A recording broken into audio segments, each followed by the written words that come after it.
Let's jump into problem 8 for a weighted average inventory method problem. That means every time I purchase new inventory, I need to average it out. But of course, it's not a simple average. It's a weighted average, as we will soon see. If you're just joining us, I'm wearing glasses today, not to look cool. I had a little procedure done on my eye, and it's made me quite sensitive to light today. But let's read through it. Certainly not going to stand in my way of making some good weighted average videos. ABC Company uses weighted average method to account for its inventory, and if you've done problem 8.2 and 8.3 with me, you'll notice these numbers are all familiar, because when we get to the end of this one, we're going to compare our answers in 8.1, or 8.2, 8.3, and 8.4. So all the same numbers, all the same details, and we are doing the perpetual method in the first part of this video, and we'll do the periodic in the second part. So prepare a perpetual inventory schedule showing the cost of goods sold and ending inventory. Okay, so a perpetual inventory schedule, you should be able to prepare yourself. If you don't know how, if you'd like one prepared for you, tonybell.com, it's on my templates page there, but it's got 3 sections. Purchases, cost of goods sold, not sales revenue, cost of goods sold, and inventory. Under each of these sections, we'll just divide them with some lines, and we're going to write Q for quantity of units, C, cost per unit, and total when you multiply Q times C, QCT, QCT. Okay, there's my table prepared, so not much of a template needed here. January the 1st, I have a beginning balance. I didn't make any purchases. I didn't make any sales. I have a beginning balance of 200 units at $40 per unit. 200 units at $40 per unit is $8,000, and that's my opening balance. Next, on January the 8th, I make a purchase. I purchase 300 units at $48 per unit. 300 times 48 is $14,400. So I bring down the units I already had, 200 at 40 for 8,000. And now I'm adding to it 300 at 48 for $14,400. Now with FIFO and LIFO, I kept these separate. I had to say, oh, what came first, what came last.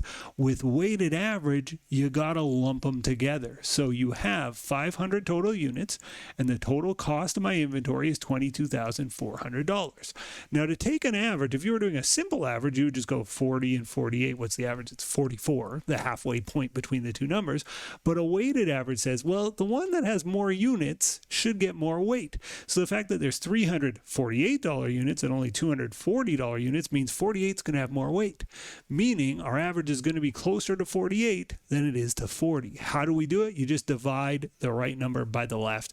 That gives you your weighted average.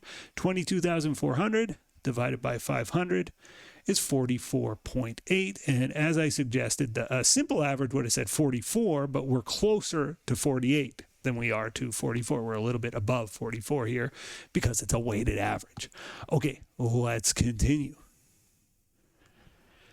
We make a sale on January 21st, and sales are the easy part here because we don't have to figure out what came first, what came last. We just go, what's the average cost of what's in inventory? And it's all 44.8. So when I sell 225 units, it's all at 44.8.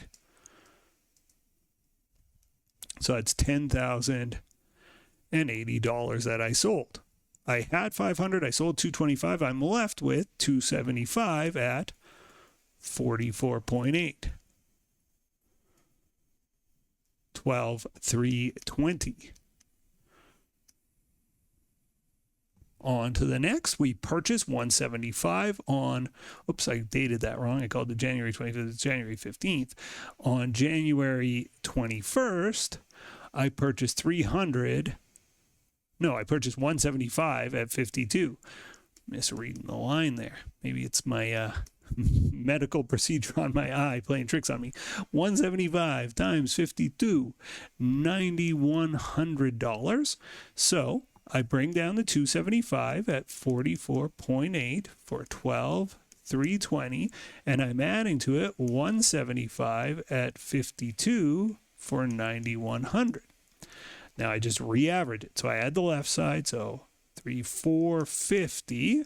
Add the right side, 12,320 plus 9,100 is 21,420, and then I divide the right by the left. $21,000 divided by 450 units gives us a cost per unit of $47.60 per unit. Now, it's, very nice that I made the numbers work out kind of evenly. A lot of these exercises, they won't work out evenly, so you have to be careful about that in your own textbook and in your own work.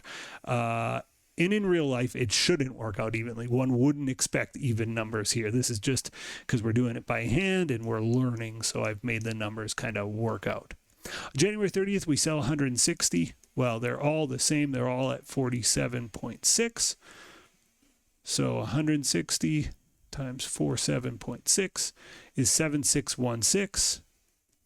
And that leaves us with, well, I had 450, I sold 160, 290 is what we're left with at, again, 47.6. 290 times 47.6 is 13804.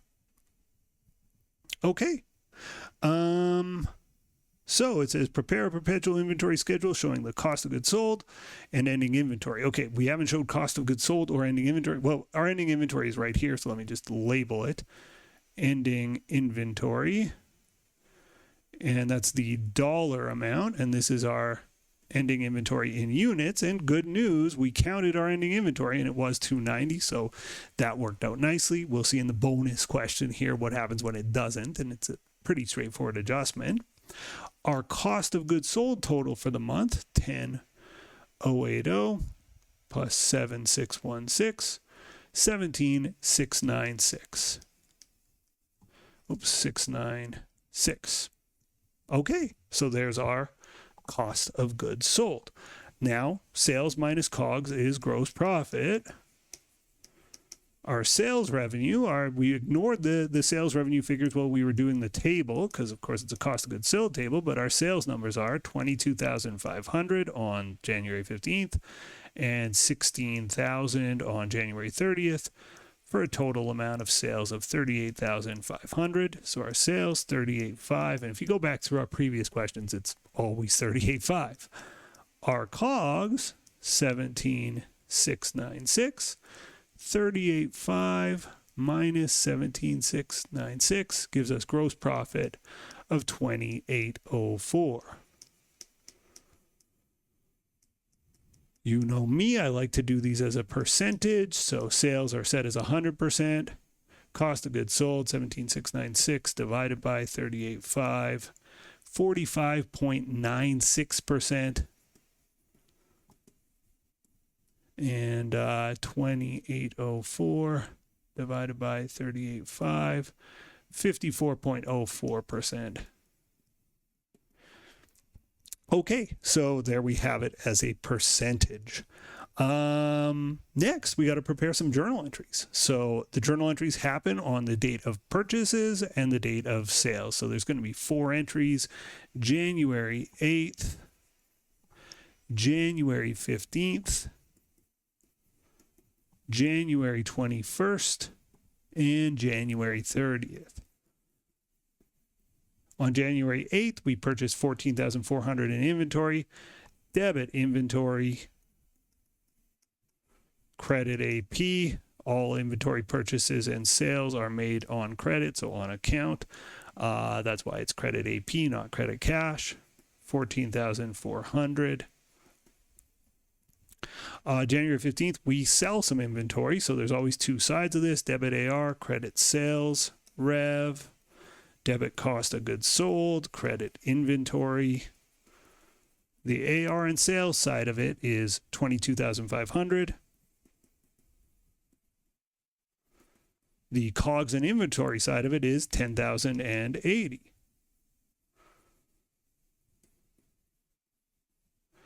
For January 21st, the purchase amount was $9,100. So debit inventory,